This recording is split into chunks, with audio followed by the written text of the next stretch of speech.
Hello, everyone. Thank you for joining us this evening for the third and final installment of the AABJ Watchdog Academy. I'm so excited about this. This particular session focuses on finding sources for your investigative stories. We have Topher Grace with us this evening, but this is also in partnership with the Ida B. Wells Society. I want to introduce, let me back up. I'm Raisa Habersham, the Vice President of Print for the organization. So I'm very excited for this. And I want to introduce Rayma Bland, who is the director for the Ida B. Wells Institute. Rayma, go ahead, take it away. Sure. And just a friendly reminder and note for those who are just signing on, if you could kindly keep yourselves on mute until we get to the questions portion, that would be wonderful. So as Raisa said, I am Rayma Bland, the director of the Ida B. Wells Society for Investigative Reporting.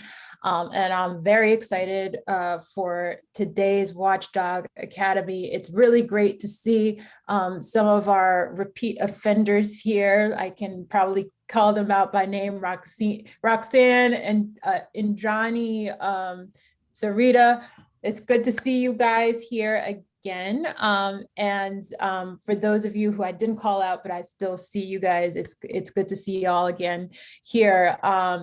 And I'm really excited to introduce my former colleague and present boss, Topher Sanders here, who is co-founder of the Ida B. Wells Society. Topher Sanders is also a powerhouse investigative reporter for ProPublica. He's been there since 2019. Since 2015, excuse me. Prior to that, he was my colleague at the Florida Times Union, where he blazed the path there with some really great reporting. But it is important to note that in 2019, he was a Pulitzer Prize finalist for his along with this team for covering President Trump's family separation at the border. He has also gained awards and notoriety for his piece with Ben Cunard from a couple of years ago of Walking While Black that gained a lot of notoriety. It was a partnership between ProPublica and Times Union. And he's won several other awards, including the Al Nicola Award in police reporting for his coverage as well. He's covered police, criminal justice, education, you name it, and he is great at cultivating sources. I've seen him do it. So I'm very excited to introduce Topher Sanders. And Topher, take it away. Hey, what's up, everybody? Thanks for spending your evening with us. I'm gonna do a screen share and I'll talk through these slides, but I want to first say that I see this as a conversation, just kind of talking back and forth. I'm gonna ask some questions. I'm gonna be waiting to see some hands raised to answer those questions, to kind of cultivate, the kind of back and forth that I love to have for the next hour or so. So with that said, I'll get started. But when I say, hey, anybody ever done this? Anybody ever done that? I want to kind of hear people's voices. And I hope that, whoever's moderating and can unmute people, see people's hands raised, all that, we can do that.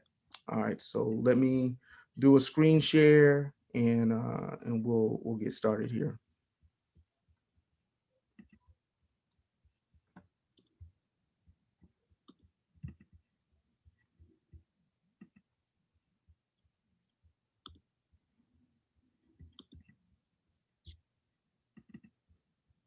All right.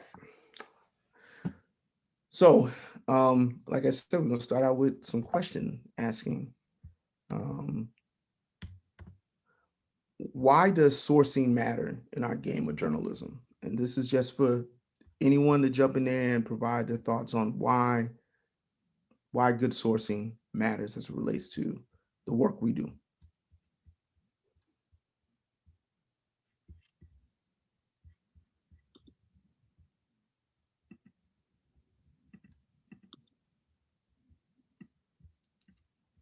I want to see the participants. Okay, here we go. All right. Seeing no one's hands raised, You know, I'm inclined, because I just left my college course. I'm inclined to call on some names here. Topher, you do have somebody did Raise write your hand. or in the chat. Oh, in the chat. Okay, I was just looking at the hand raise. So, yes, I want to hear your voice. Like, let's get the voices out here. Harvest Jones. I'll pitch in. Sorry. I'm gonna say to develop public trust. Boom, that's a great answer. I love that. That's good. Who else? We've got a couple, Carvis Jones, Carice, Jackman, and Andrani. Do you want to speak up here in that order? It presents credibility. Credibility. Good sourcing, credibility. Cool. I love it. Let's do one more. Just a way of making sure people know that you're down to earth and that you're out there to be there for the voice of the community. And if they see that, then they'll more inclined to give you information, trust, and resources in the community. All right. And Jordan will let you have the last word. Good sourcing has really saved my butt a few times on fact checking what other sources have said. Boom, boom, boom. I love that so many of the answers were about your relationship to the community, right? Like, good sourcing helps to really root the relationship you have as a reporter to the community. Of course, you care about your employer and all that, but at the end of the day, that's your byline out there, right? And that's your relationship with the community. So I love all of those responses. Thank you for that. And that's how we're going to do this. Like, it's going to be this back and forth. And I hope that everybody's down for that. So good sourcing matters because at the heart of this game, it's about people. And that's what everyone really was saying, right? It's about the community that you're serving as a journalist. And that's what journalism is about. We can have all the neat tricks in the world with the GIS and the data and the drones and everything that we do in journalism. All of that is awesome, but we're in the people business. And that's why sourcing is kind of bedrock. All of those things, all those neat stuff comes back to who is telling you what's happening and who can you build relationships with. So excellent. I kind of went over that. The most life-changing stories come from people. And we can get into it. Whether we're talking, coverage of Nixon in our upper left right here, whether we're talking about breaking the Boston story on child molestation, and whether you're talking like the story that just I go to repeatedly for both inspiration and both for just kind of, as a guide stone for the type of work I want to do, AP Freeing Slaves.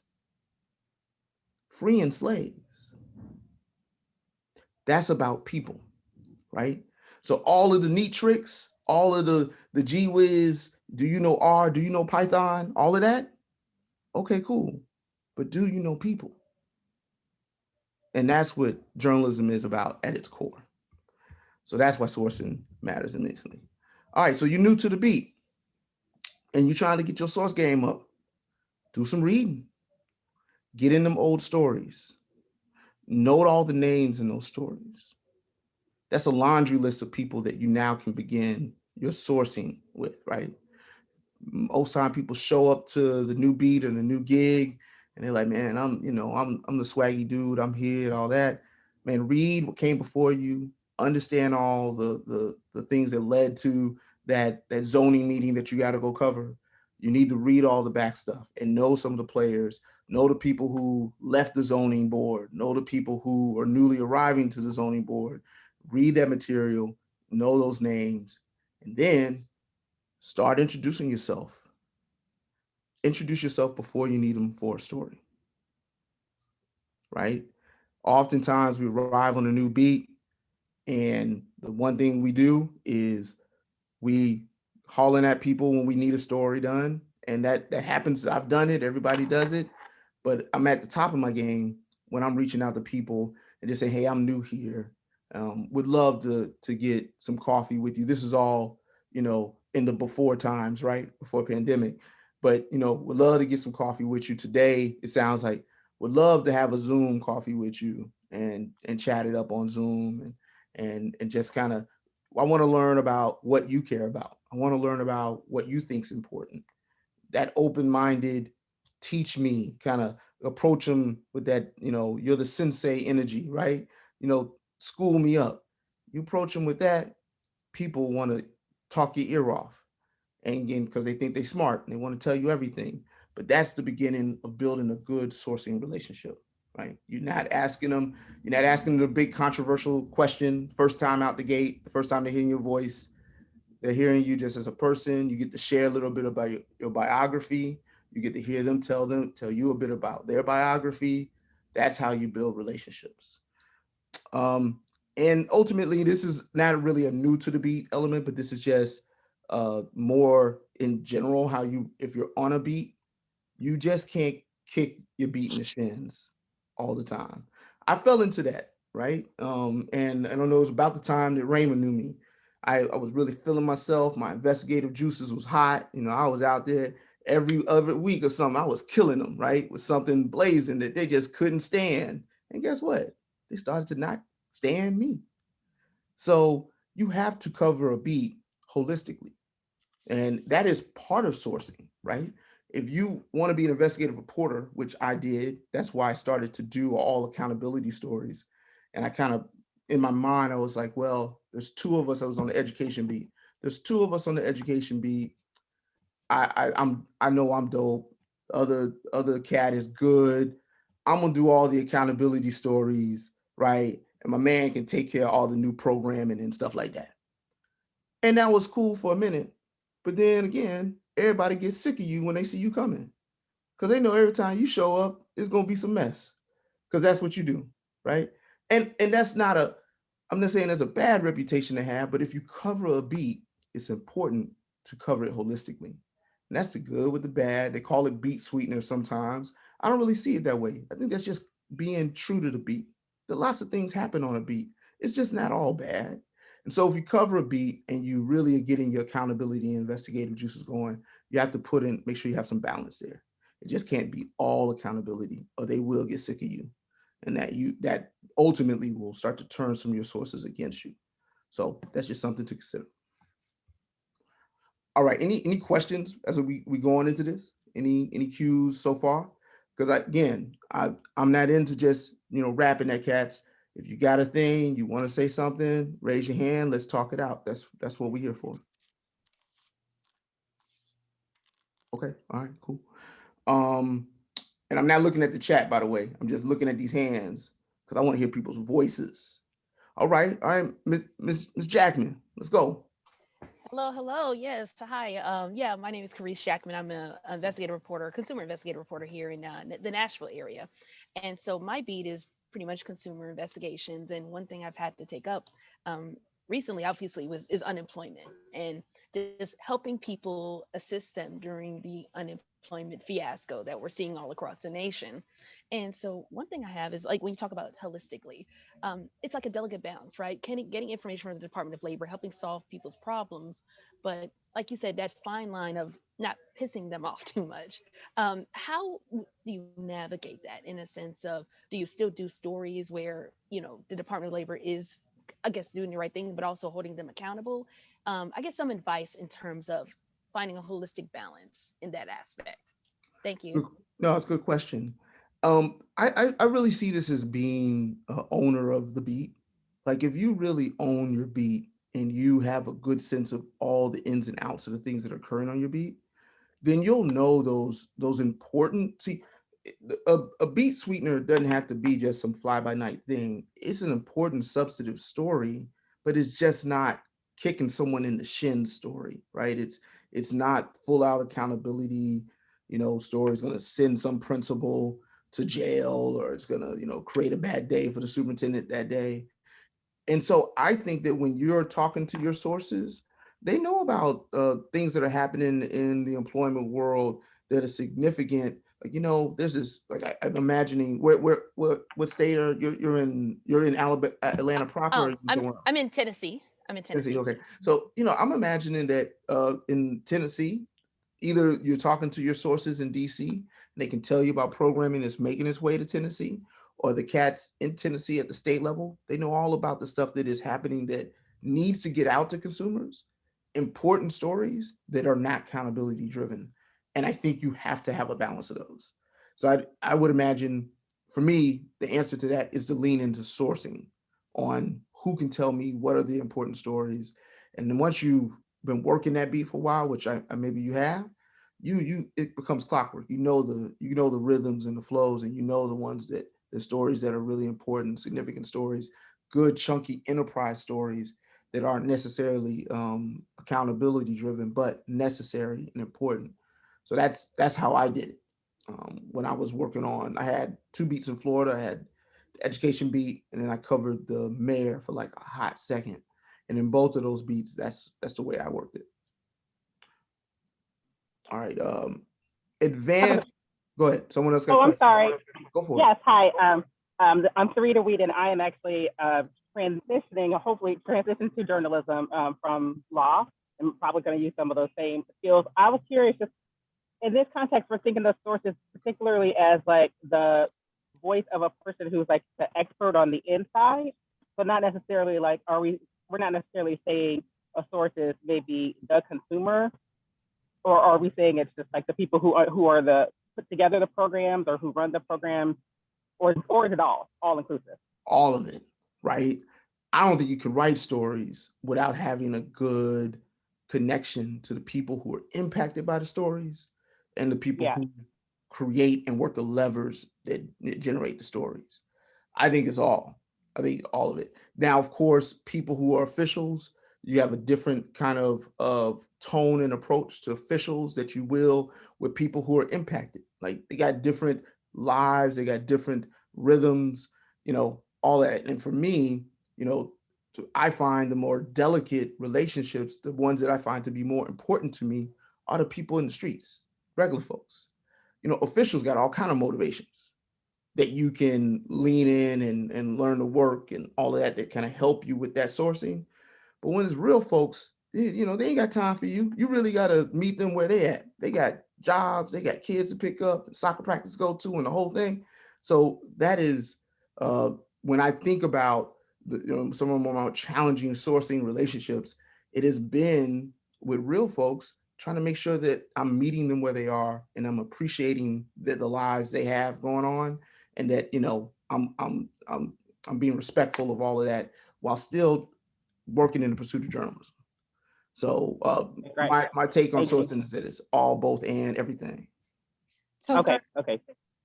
Topher, I have a question. How do you know how do you weed out a source who's bullshitting you? Good question. So my real talk on those cats is I don't weed them out. I put them in my pocket, right? If you a bullshit artist, that means you're not just bullshitting me. You, especially if you're an official, then I got to keep an eye on you, because that means you up in these meetings playing games all the time. So you're likely connected to a lot of the drama that'll float my way. So I want to keep a tab on you. I want to keep you close.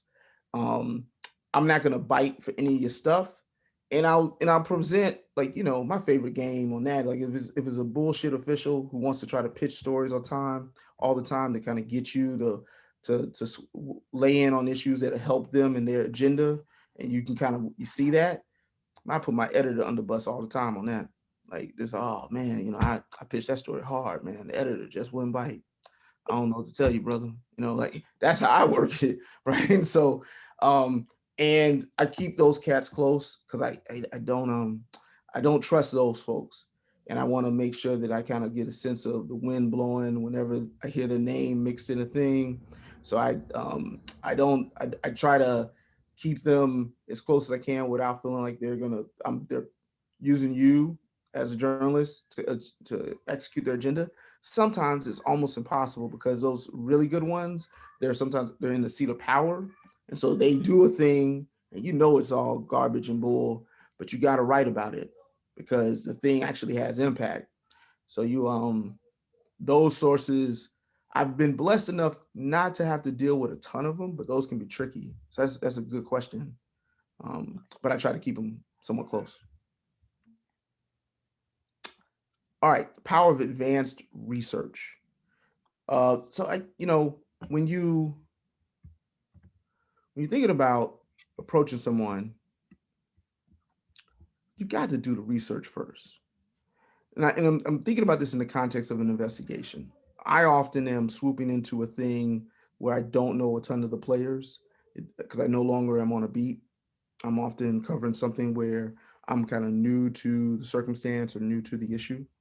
And I try to do as much research as I can to know about the people I'm approaching.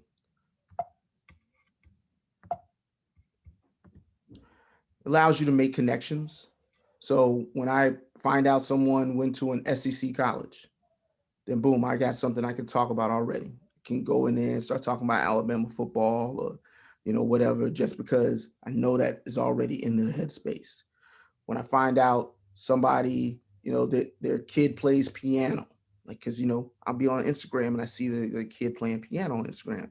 Boom, I could talk about my kid's instrument, and that starts to build an avenue to connections, right? Or if you played an instrument, that starts to build an avenue to connections. So the research helps you understand all the ways that you and this potential source have some, where you guys align, where you don't, and it allows you to use that throughout the conversation, and you're just building those relationships. Who's this here? I got a hand raised. Jordan, Right. what's up? I work a lot doing conditions coverage of prisons and jails.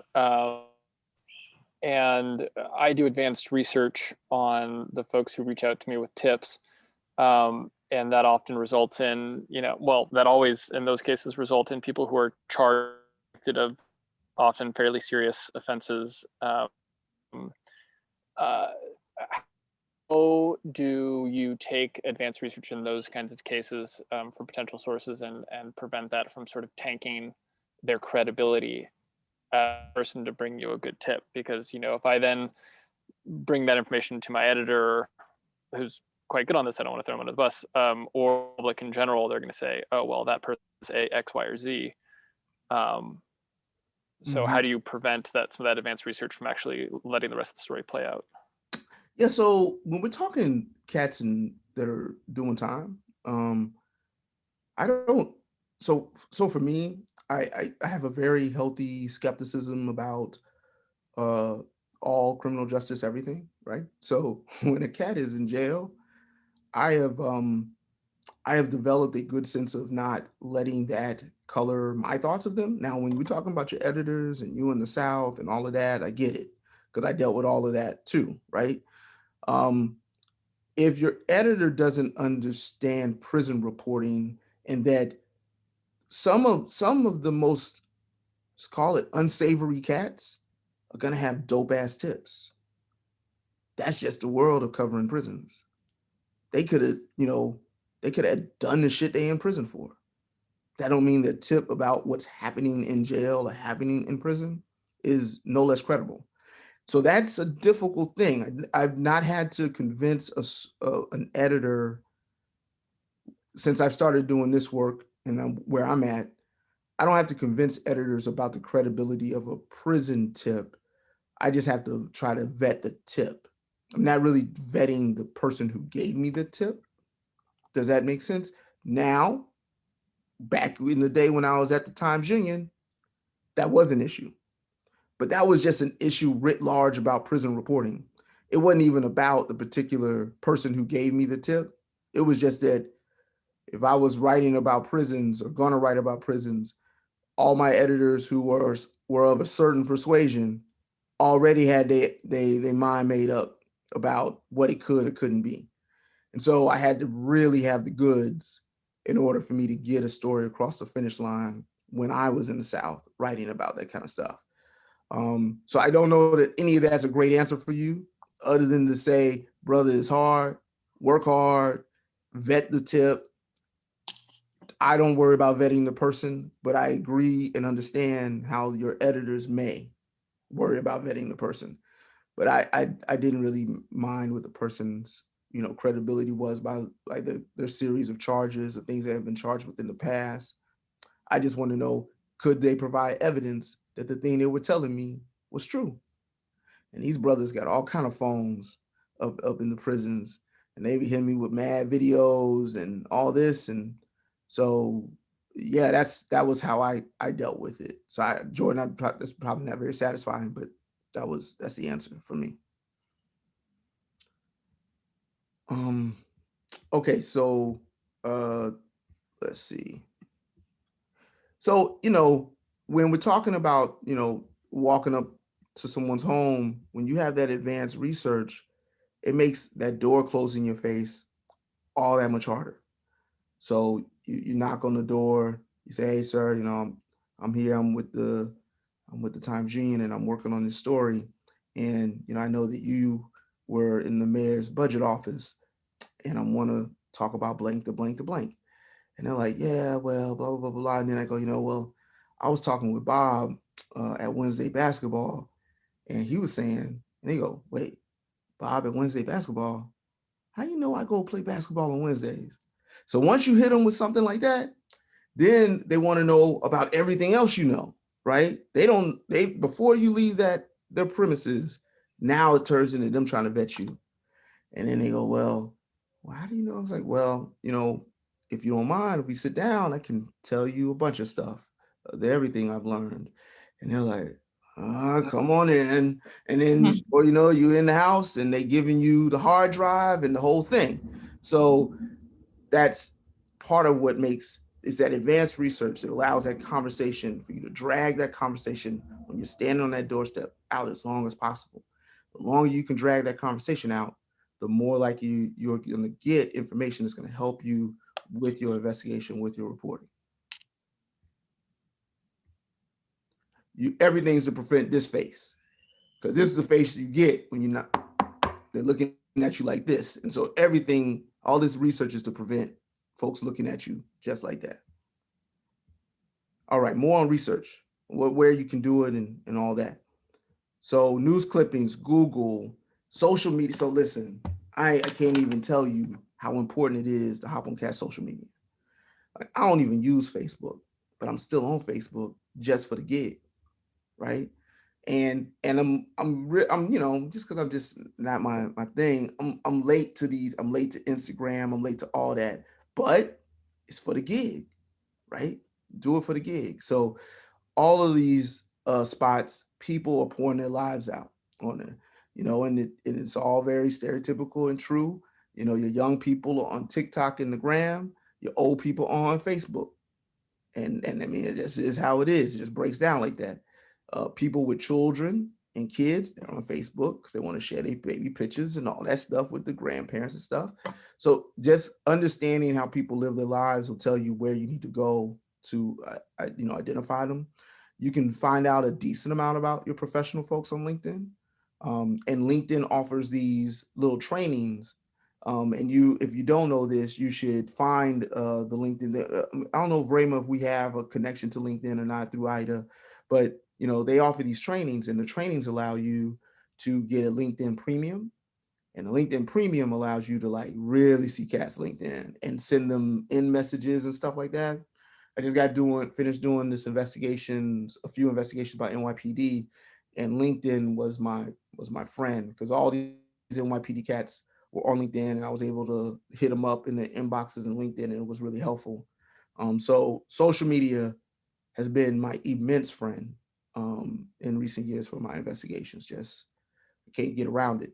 It's how I reach out to people, how I get to people. If they're a government official or they were a government official and you have the kind of time, pull their file. Just ask for the whole file. Most states, that's permissible.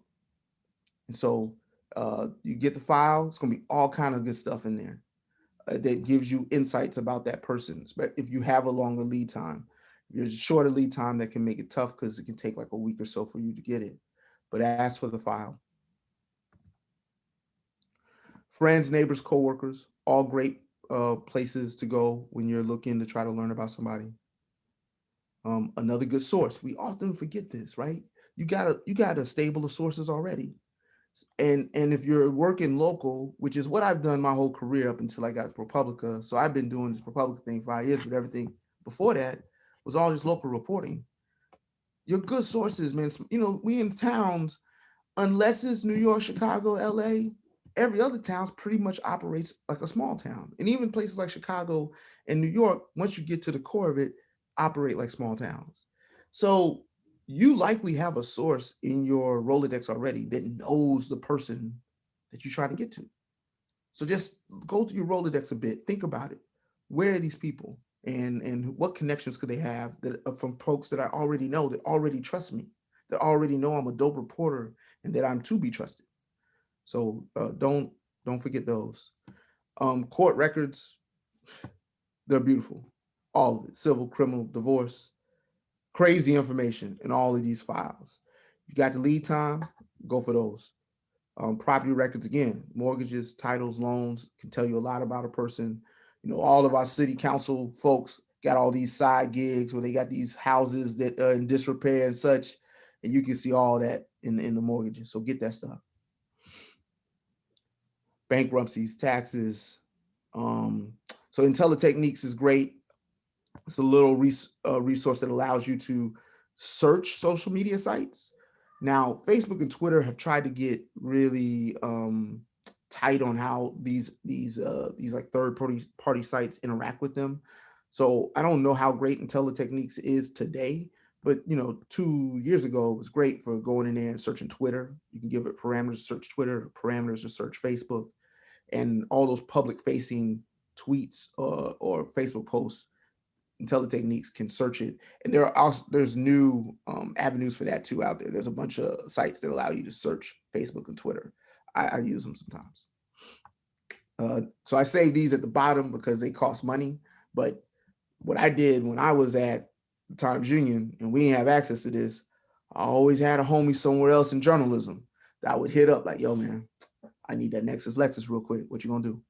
And then say, hey, I got 5 names for you. Boom, hit them 5 names, and they would give me back, over time, give me some reports on them. But Nexus Lexus is great if you can get access to it. Same with Accurate. It's another version of that. I think it's actually owned by Nexus. Really good resource. And TLO is another one of these avenues, places you can search. All of these things cost money, cost subscription fees, but if you know someone else, a friend that you have at another publication, lean on them and see if they'll do this stuff for you. So how does it help me? So the goal is to discover interesting and important insights about your potential source and the place they worked or worked. Like, that's what you're trying to do. I think this is mainly geared at those official sources that you're trying to get on your team.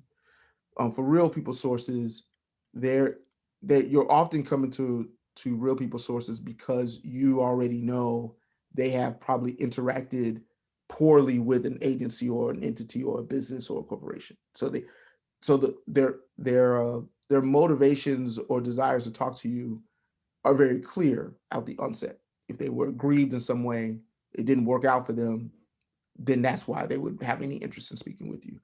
Before these officials, you got to work a little bit to get a sense of who they are or whatever. And that's why this helps you. Topher, real quick, we do have a hand raised. Oh, let's do it. All right, let's do it. Want to unmute yourself and speak? Hey, Topher, thank you so much for doing this. Quick question. How do you pull a government file? Do you have to FOIA it, or is there any other way to do it? That's it. Sorry. Thank you for clarifying that. You would have to do an information request for it. Yeah, public records request.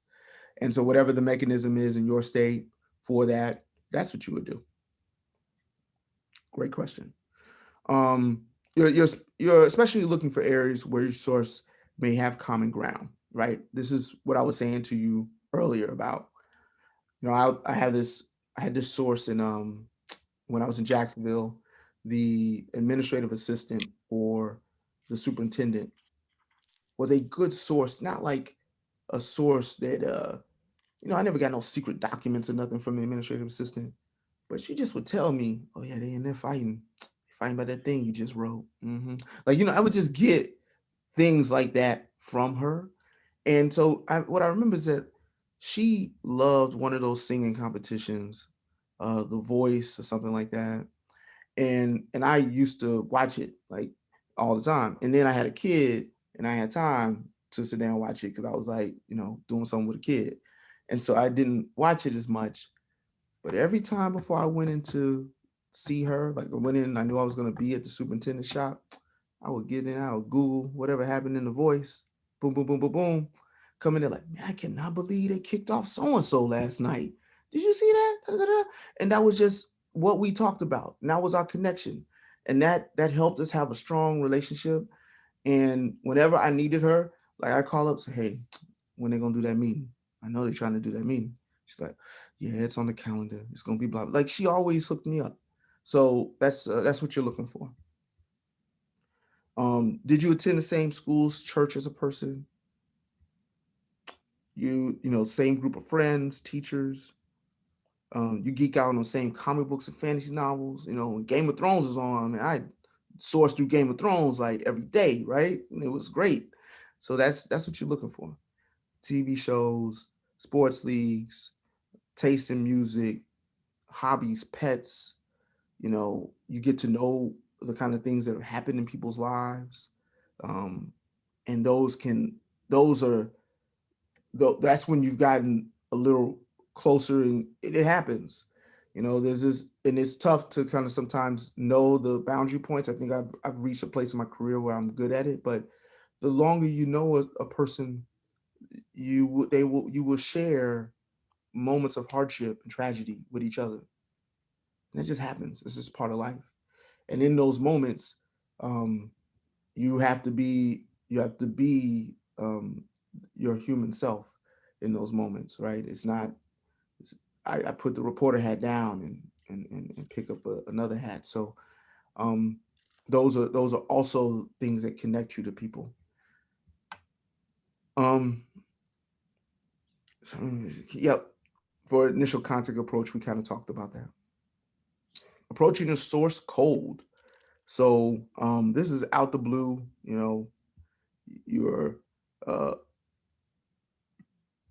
This is something that I am seeing more and more as I meet folks in the game. They are afraid of this door knock. And I don't know what it is. It could be like more of a social media phone thing where young folks we interface with each other so differently now because of our phones, because of social media. But more and more I meet folks that do not want to knock on someone's door. And it is, for me and my work, I can't do this job without being willing to knock on someone's door. I do it all the time. And, law of averages, I got to knock on a lot of doors typically to get what I want. So I think for folks to do this work, do it well, I think you have to, if you have any trepidation about the knocking on the door, I think you gotta do that. My man Jordan, what's up? Don't mean to jump in too much, but this happened to me recently. When you're knocking on doors, how are you getting past the stepdad who's in town, the wife, the husband, the so on and so on? Someone doesn't, your person doesn't answer the door, someone else in the house does, and you're trying to. Great. That's a great question. Listen, I think it's when the guard dog answers the door. That's what, whether they send a spouse at you or whatever, they're just sending a guard at you. And I think what you have to do with that person is just say what you're there for. You're not going to be, because you didn't do the research on the spouse, right? You did the research on the source. Now, maybe you learned a little bit of something about the spouse in the course of that. But I always say to them, and I kind of leave them with the nugget of, listen, so the wife is the one I'm talking to. I'm trying to get to the husband and say, well, listen, I know John. I know that John wasn't treated right in this way. And I know that he got the bad end of this stick. And I'm just really trying to understand what happened. And so that when I do write this story, that I'm giving people the truth. You start laying that stuff on them, cats be like, okay. And then I hit them with the card. And the other thing I do, which is what will come later in this little slide, but I will do it with someone who is not the person that I'm reaching. I say, well, let me do this. Let me go back to my car. I'm gonna write a note. And if you would do me the favor of handing the note to John, I would just really appreciate that. And I give them that. It doesn't always work, but the amount of times that it has worked has been, it's been really, really beneficial to me. So for me, when it's the person that's not the person, I just tell them the stuff about, I really want to get to the truth. Your spouse, your daughter knows the truth. And I just want to make sure that the public isn't, not getting the full story. And I'd love to leave this note. Just your sincerity bleeds through. They see that, you recognize that they're not going to let you talk to the person, but you're still leaving a point of contact that hopefully will generate a callback. Does that help, Jordan? Yes, it does. All right. Thank you.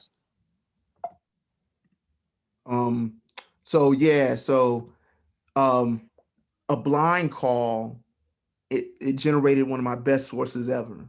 It was on a juvenile series that I wrote in Jacksonville. It's actually one of the series that got ProPublica's attention.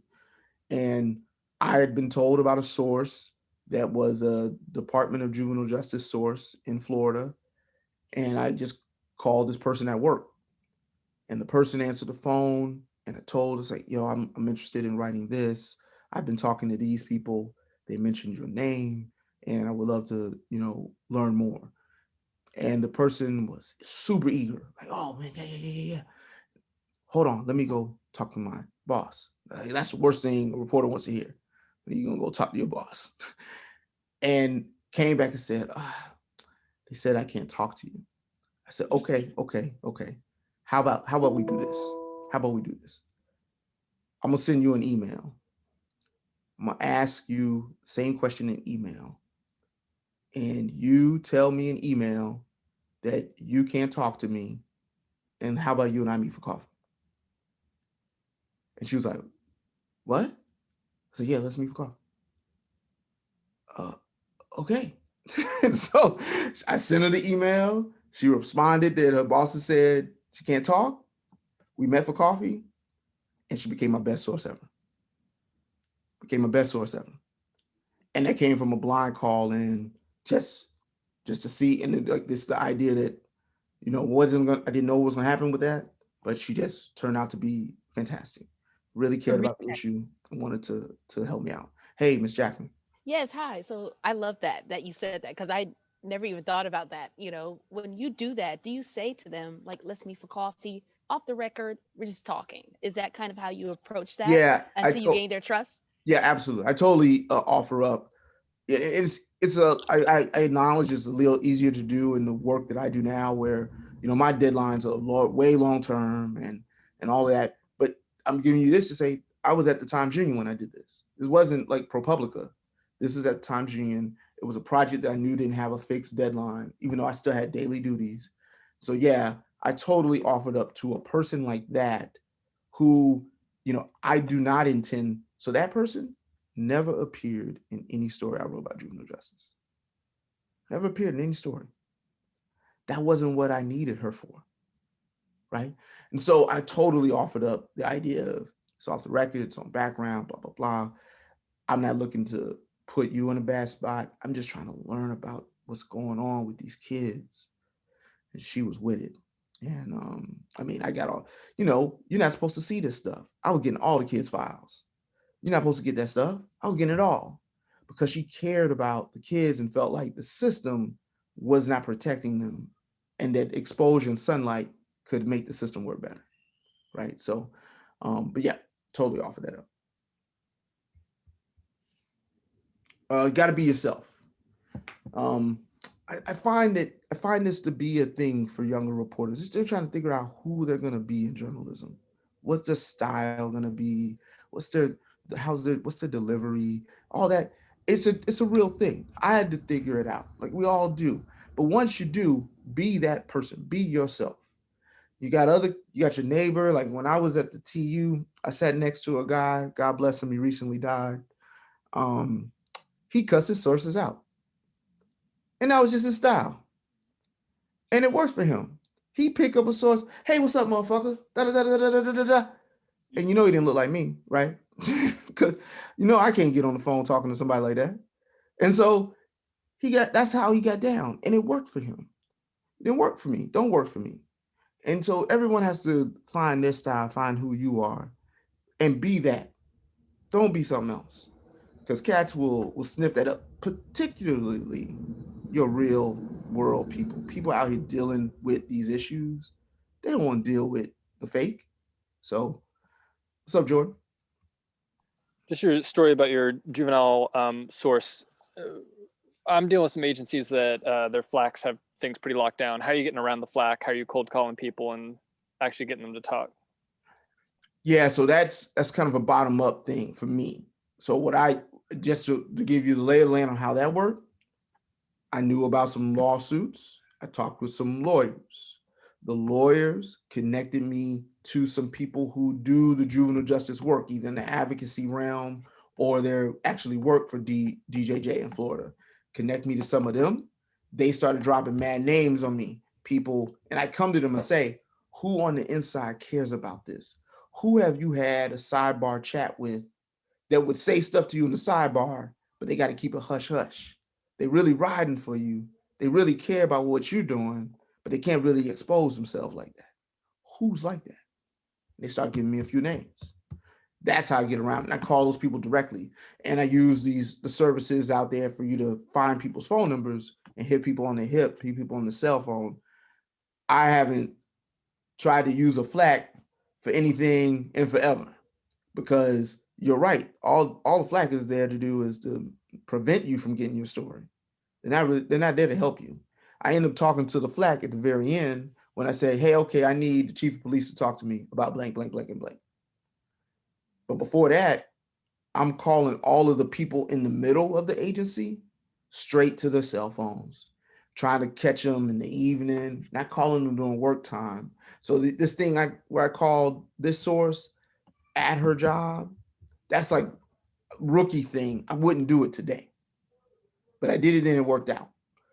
But today, all my calls are, on the hip, try to catch them in the evening, 4 o'clock, 5 o'clock, 6 o'clock, catch them away from the gig. Yo, can you talk? That's when I'm reaching people. So that's how I did it. One source connected me to another source, connected me to another source, but it all starts where you find the people of discontent. And you find them in that lawsuit range where people are already upset and they're connected to other people who are upset. They know the other people who are sympathetic to them being upset. That's how I did it. I'm just curious So, yeah, when you're hey, oh, I'm sorry. Go ahead. Hi, I'm just curious when you're getting names from other people, names of people who might be sympathetic or interested. Is it ever to your advantage to have the first person put in a word for you, or do you find that it's better for you to just go direct to the sources? To put in a word in advance before you reach out. It depends, right? So sometimes the person who dropped the name on me is a secret squirrel source, someone that I'm rapping with that nobody really knows I'm rapping with. So they can't do that. They can't play that middleman for me, because doing so exposes that they're talking to me. So sometimes I can't do that. I have to just call, and they'll say, oh, this one, if you can get this one on your team, she knows everything, but you got to call on your own because I can't help you.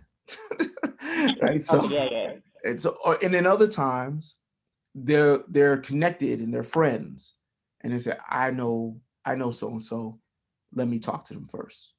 So it works both ways.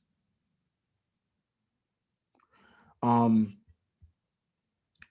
right. So, my style, I'm a former military guy. So I just play it straight. I'm a yes, sir, no, sir, yes, ma'am, no, ma'am, dude. And, I just play it with lean forward with my curiosities and how inquisitive I am. I mean, I do it all the time. Before we got on the Zoom, I'm talking about, Savannah and trying to learn about people's lives, the people who live in Savannah. Like, that's just how I roll. And I do that with my sources as well. And I think that my sincere inquisitiveness just comes through. They really, because I'm meeting with you and we spend the first 30 minutes talking about something else. right? And that's just kind of how I do it. So I think everyone has to find their style. Kill the fate. People see it coming. Gold move standard. We talked about it. It's the home visit. And so I'll blaze through this. I think we touched on a lot of it. It's this idea that no one's going to talk to you about something immensely tough. They're going to be most comfortable talking about that at their house. And that's just kind of it. Maybe I've had really tough conversations in someone's car, right? But they need a comfort zone. And that's what I try to find with sources, particularly the tough stuff. Where are you comfortable? Where do you want to be? I want to meet you there.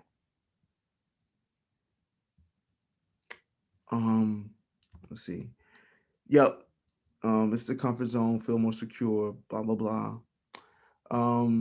Evenings, weekends. So this home visit thing, I do this in the evenings and on the weekends. Weekday is okay, but Saturday and Sunday are my days for dropping on someone's house.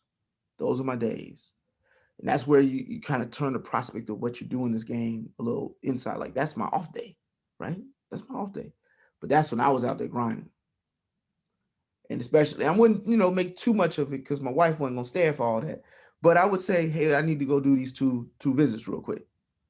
And then I come back and we do the kids soccer thing, and the rest of Saturday would be all copacetic, but I definitely flex on Saturday and Sundays. The evens are okay, but you just want to make sure you're catching people when they're at their most comfortable. And, being down in the South, y'all know Sunday that's sacred. So you need to know your source before you roll up on someone on a Sunday, trying to talk to them about some mess. So just know who you're dealing with, and you'll be all right.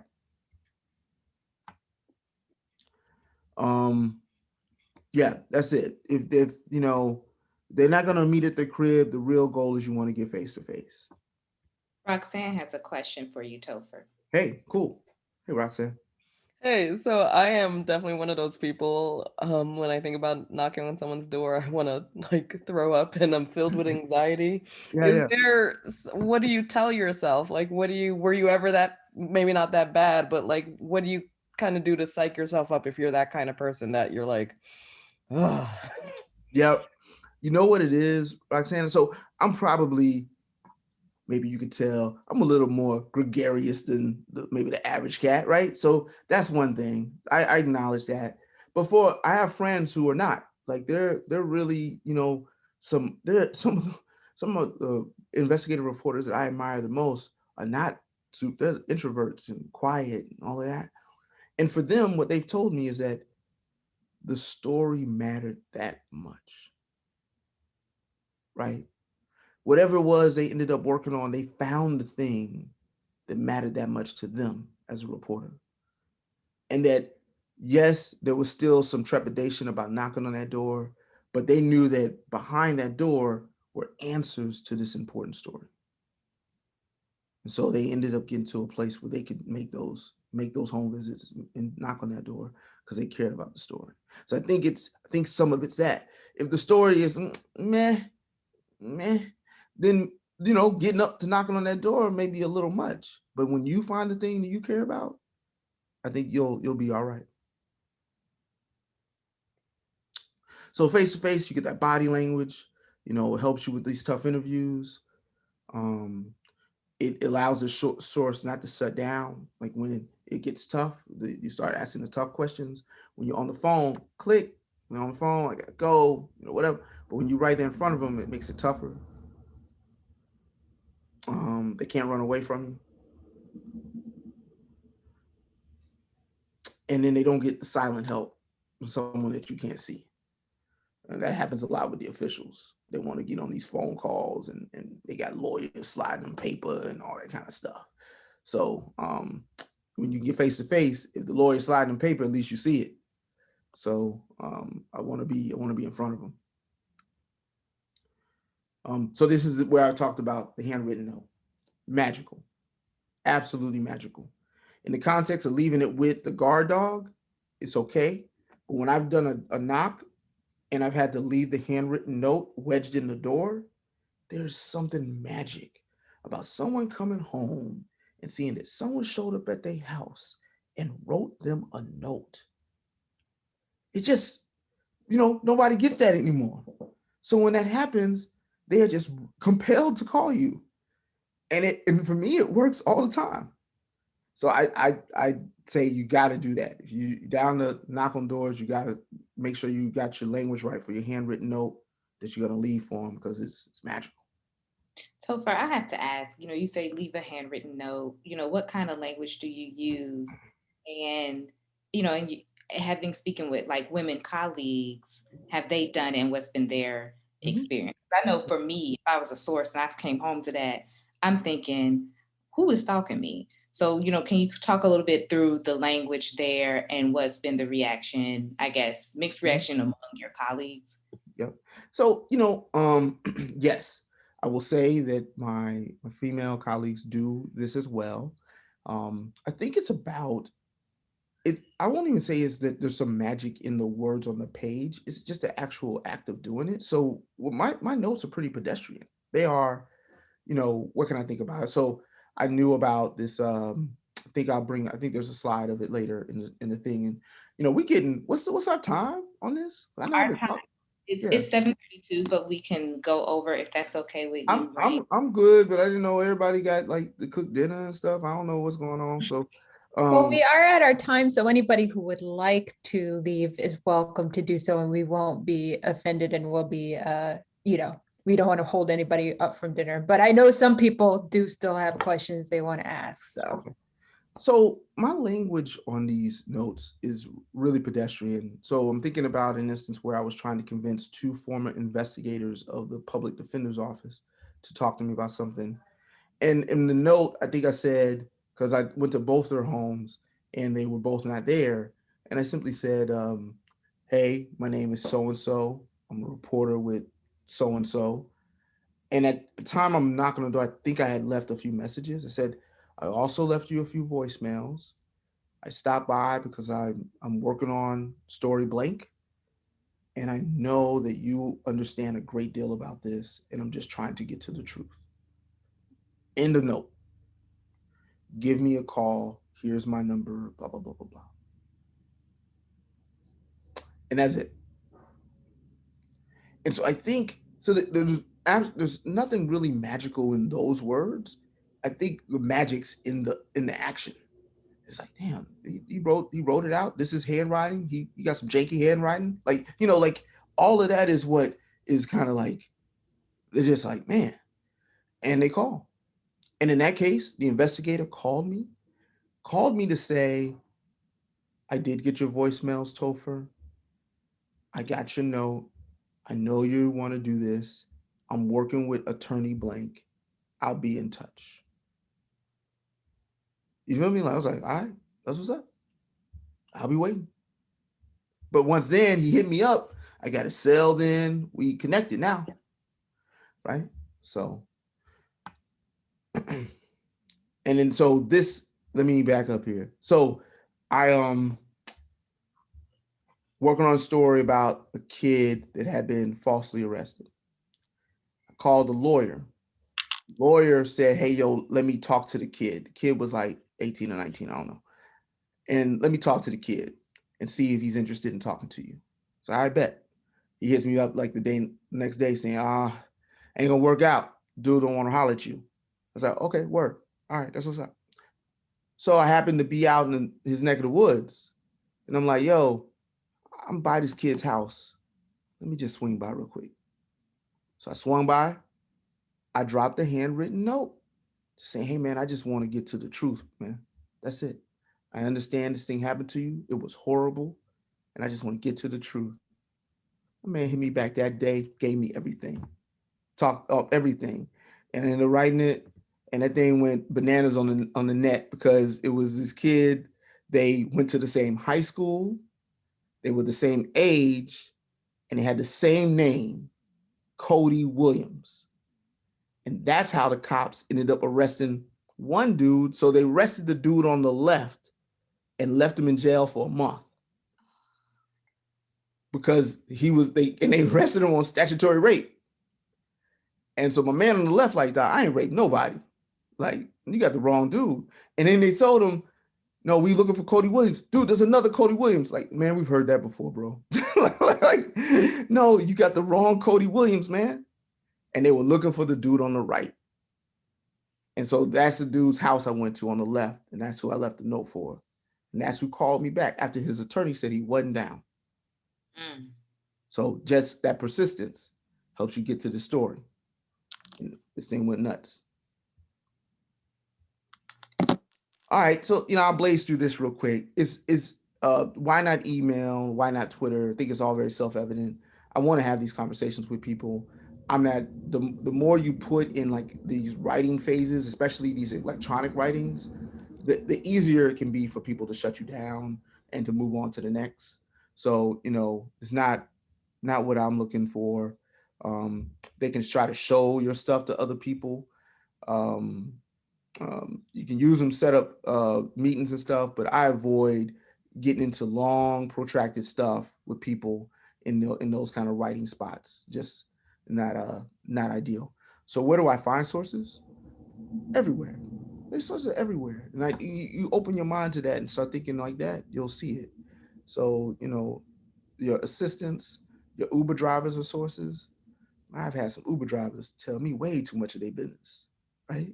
You're just sitting there like, we don't know each other like that, right? You're telling me everything. And so Uber drivers, your barista is a good source. The gadfly calls you every 2 weeks, sound crazy as hell, right? You got to give that gadfly a little bit of time, because call you 10 times, but one of them 10 times gonna be right on the money. And you want that person to call you when they right on the money. So your mail carrier, your barber, that woman who works in your daughter's daycare is a source. Like, sources are everywhere. Airline stewardess. Now, this is the ones in red. These are your money. Former employees of any agency that you're looking at. You want those. You want them because they know where many of the bodies are buried. They know about the people who are currently at the place that you're reporting about. So you want those formers. Established sources. We talked about that. Other stories, looking at the other stories for sources, you want that.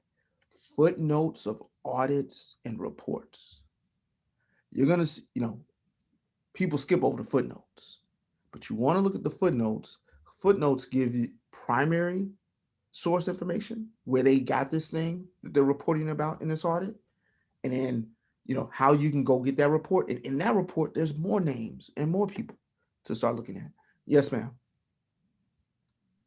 Okay, I love how you say like everywhere you go, and that's what I try to keep in mind if I'm at Hardee's or at the grocery store, whatever have you. Well, for one example, I was leaving to get some food. This lady was like, "I've got a story for you, Miss Jackman. Can I get your information?" I was like, "Sure, of course." I gave her my card. Well, I spoke with her for about an hour a couple of days ago, but her story was so fluid. It was all over the place. I couldn't tell if it was legit or not. Do I still pursue? Like, do I still go forward with her to see if there's a story there? Or do I kind of go with my gut and say, I don't know. She seems kind of shady, but it seems like she may have something, but I don't have all the she doesn't have all the documentation. It might just be hearsay. Like, I guess like I feel like I do a good job of vetting, but how do you know if you're on the cusp of something or if Yeah. this source is just, it's wasting Yeah, I your think time? there's ways to test that. Someone like that just coming to you with a thing and saying, "Hey, I got all this stuff, or this thing happened to me." There's ways to test that source to see how legit it is. And what I would do is, in the course of what you've heard from her, there's either she mentions a thing that could have been a document, stuff like, "Okay, hey, can you get me document X so I can see it?" Do you have? So you say they've been calling you, harassing you. Let me see your phone records so I can see how often they're calling you. There's ways to push a source a bit so that you can get a sense of whether there's some real there. And once you do that, I let it loose. Once I say, "Hey, okay, I need to see all this is awesome. The aliens are down here. I got you. I hear you. So you got some photos of the aliens? Hit me with the alien photos, and then let's talk." And I push it like that. and then that makes that person have to provide you something that it will advance. It serves two purposes. If it's real, them providing it to you shows that it's real and it advances the story, and it shows you how sincere they are. And if it's fake, then they just kind of go away. You know, that's how I do it. Yes, ma'am. Who's this? Miss You Lenny. can speak. You're on mute. Thank you. This is Janelle. When it comes to looking for sources on social media, what is the best way to do that? Are you looking in Facebook groups? Are you looking in comments? Do you also set aside a certain amount of time every week to look for those kind of sources? Yeah, I mean, I mainly search sourcing for acute issues for me when I'm on social media. So there is a thing I'm already like trying to track down in social media.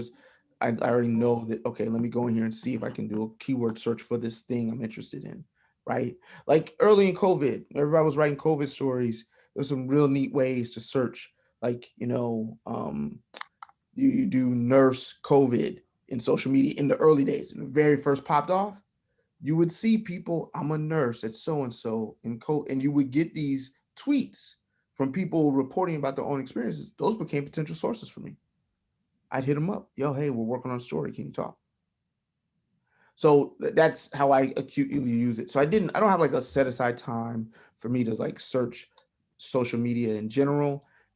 I have an acute specific interest, and then I use social media related to that specific interest.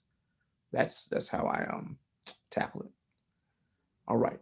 I'm gonna try to blaze through this, and then we can open it up completely, and then everybody can go cook, their SpaghettiOs. So you gotta overlook no one and have a listening ear always. That's kind of my thing. This is why I'm willing to give the gadfly a little bit of time. That's why I get people calling me, and I know off the rip, man, this person sounds cuckoo. I'm gonna listen to him a little bit. I'm gonna listen to him and see that in that cuckoo, is there something real? And so that's my motto. Overlook no one. The first story I ever did on the first investigative story I ever did was someone who was overlooked. Had tried to pitch the story a couple times to other reporters. They just didn't hear her. And I listened to her, and I wrote that story, and that story became the story I wrote for the next year. So that's my little thing there. Never assume a source won't talk to you or act like a source won't talk to you. That's, it's hard to have that it's hard to push away all that doubt that you're like, man, this is gonna be tough. I know this person ain't gonna talk to me. They have no reason to want to talk to me. And I think you have to develop a certain attitude that while that may be true, and you have to have a healthy sense of perspective, knowing who will and won't talk to you, you got to go after the person like they will. And you got to have a confidence up that you will get the sit down that you're looking for, even if it's a shot in the dark. So, all right. So we're getting here to the end. Finding government sources, telephone directories are great. Organizational charts are great. Make sure you get multiple years, particularly the older ones, because they can tell you who ain't there anymore, right? And that's part of that formers. You can get them off websites most times, from another employee as a records request, or sometimes even the library will have stuff like this, your local library. Footnotes and citations, told you how much I love those, and you can find government sources in those. How to keep a source, be human. Wish folks happy birthday, congratulate them when they get promoted, when the kid graduates, something like that. That's that human element. Got to be human. Share a bit of yourself. It's a balance. You'll find the balance that is in your comfort zone. But I think for me, in my world, the way I'm asking people to give of a lot of themselves, I'm willing to share a bit of myself. Acknowledge their fears and concerns. People have them, particularly if you're walking around doing this investigative reporting. You are likely trying to talk to somebody about something that could get them fired or injure them in some way. So recognize that, and I don't ever try to convince anybody to talk to me. I try to lay out reasons. I'm gonna show you an example of why it's beneficial, why it's important, but then I leave it alone. So I don't like try to browbeat people into trying to talk to me. And it's just my style. It works. Maybe another style is even better. You just want to call, be insistent, but that's just not how I get down. How often should you call a source? As often as you can without being creepy. You know what I mean? You just want to like make sure you don't, the wrong answer, the absolute wrong answer is when you need a story. That's exactly how to not create a right source journalism relationship. So I always try to build in some call to a source that's just not about the story. Yo, hey man, just hollering at you. You know, I saw that Laker game the other day. You know, that's your squad. It wasn't looking good, bro. Just like he called. He's like, yeah, you know, I don't know these playoffs. Da, da, da, da, da. Yeah, we'll see, man. We'll see. Maybe we can get some wings, man. Talk it up, you know. And boom, done. Out. Wasn't calling about story, just chopping it up. Next time I need something, you know, I hit him up. My social media is mad boring, right? Someone tell me why my social media is boring. Anybody raise a hand and chime in. Do you post pictures of your kids, or do you not post at all? I will post pictures of my kids on Facebook. My Facebook is kind of highly curated. It's only like really family and deep friends on it anyway. But I'm mainly thinking about Twitter. Anybody know what my Twitter, and it's not because I'm a boring person. Anybody says that, I'm ending this session. Don't say that. Why is my social media mad boring? Roxanne, you raised your hand first. Unmute yourself. I'm assuming you don't post a lot about politics or trends. I mean, if you know that you can get a lot of information from a source, I imagine then you might be a little bit more protective about your privacy. You pretty much nailing it. You know, my stuff is boring because the work I do, and I'm not mad at the work that anyone else does, you know, because, you know, maybe I'm doing it wrong, but the work I do has me in trailer parks. It has me in places talking to people who ideologically speaking, they have nothing in common with me. We have not voted for a same president probably ever, right? But yet and still, that person, they got the documents I want. And so my social media is mad boring because I don't want anyone's review of my Twitter feed to prevent them from giving me my documents. Yeah, well, I think they're starting to tell them that they need to go too. Raymond don't know she's not on mute. That was cute. So yeah, so that's it, you know, and that's by function of the work I do. Some people, the work that they do doesn't have them in the same space as try to talk to mad conservative cats. I cover cops, and I cover cops in a way that where I talk to cops. Cops are some of my best sources, and you're about to see that. Like, so yeah, how you tweak it impact who decides to talk to you. We got another hand, Mr. Jones. I was just going to say that you don't want to alienate your followers, and you just basically want to have that relationship. That's right. You nailed it, Mr. Jones. That's exactly right. And so my tweets mainly consist of, like, you know, me arguing with somebody about what the best Outkast album is, or, you know, fighting about the NBA stuff. And I tweet a lot about The Wire. You know what I mean? And occasionally I'll throw in some family tweets about something crazy my kid said or something my wife said I'm putting her on blast for. Like, that's my Twitter feed, right? All the other stuff, I do get into issues around police brutality, but to me, that's not political. That's just real. And if somebody doesn't want to talk to me because George Floyd was murdered, then I'll take that L. But that's not typically why someone would decide not to talk to you. So that's just something to keep in mind for as you do this work. recognizing when you reach out to people and you need them to give you something, do something for you as it relates to your journalism, they're going to look you up too. And so be mindful of that. It can depend on the kind of work you do.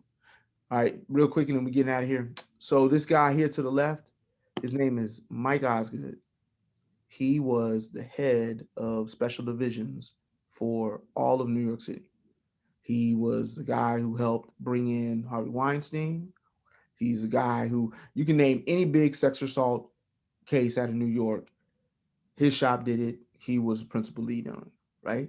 And he's been shaking hands with Ray Kelly, who was one of the former commissioners of NYPD. Okay. So this guy here, Osgood wouldn't, I mean, me and Osgood have very little, anything in common. He's a two-time Trump voter. He donated to Trump. That's who he is. He's a cop, true and true. He's a Staten Island boy. And if anybody knows anything about the geography of New York, that should tell you a whole lot. Okay? That's who he is. So I started talking to Mike Osgood because I had a story I was working on. And I needed him to speak to me about some issues for the story. And I hit him up and we talked it up, we chopped it up a bit. And I told him what I was working on. And he told me, hey, call me. I'm on some terminal. I'm still running out the clock on my terminal leave. I don't want them to do anything to that. Hit me back later. All right, cool. Later was like a couple months. Hit him back.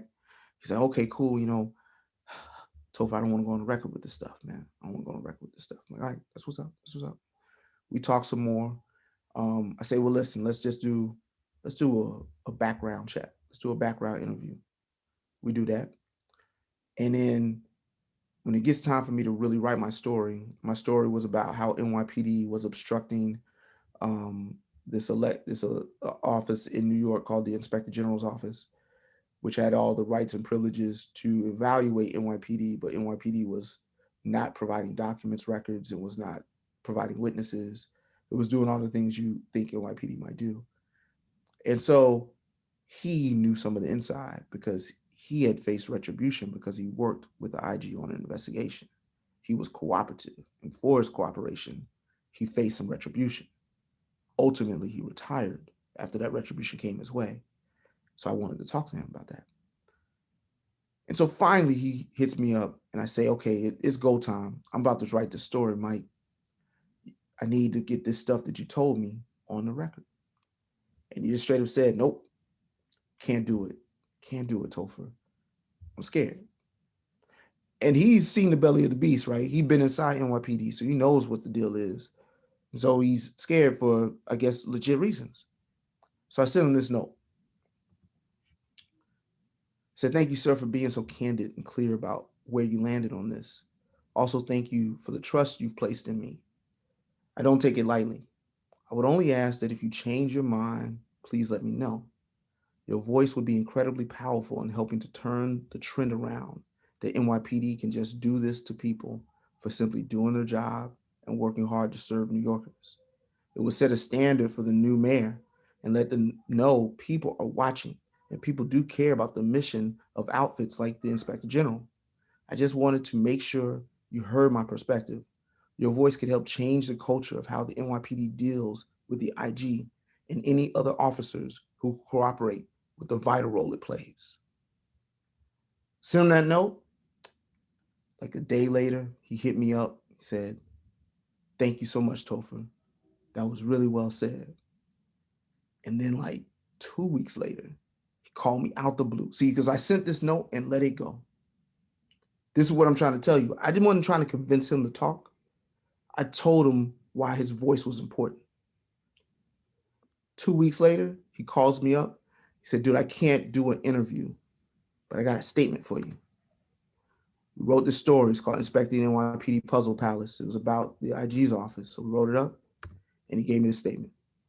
The NYPD withheld documents from the Inspector General, delayed handing pending documents over to the Inspector General, lied to the Inspector General, restricted the Inspector General's access to information, had NYPD attorneys present in IG interviews to chill testimony. My career was threatened. I incurred acts of intimidation, retaliation, and vilification. He said that he witnessed and fought off prolonged and protracted criminal obstruction by NYPD senior executives. And he went on the record with that. And it made this story. So I just give that as an example of how I communicate with sources about why it's important, why their voice matters. So I don't try to convince them. I just tell them why they matter. And I let it go. So I don't know. I think that's a good way to end it. I got a few more slides, but I think we should just stop. And if anybody's got any questions, we can wrap that out, and that way everybody can, because I got these SpaghettiOs, y'all. I need to get to this. So.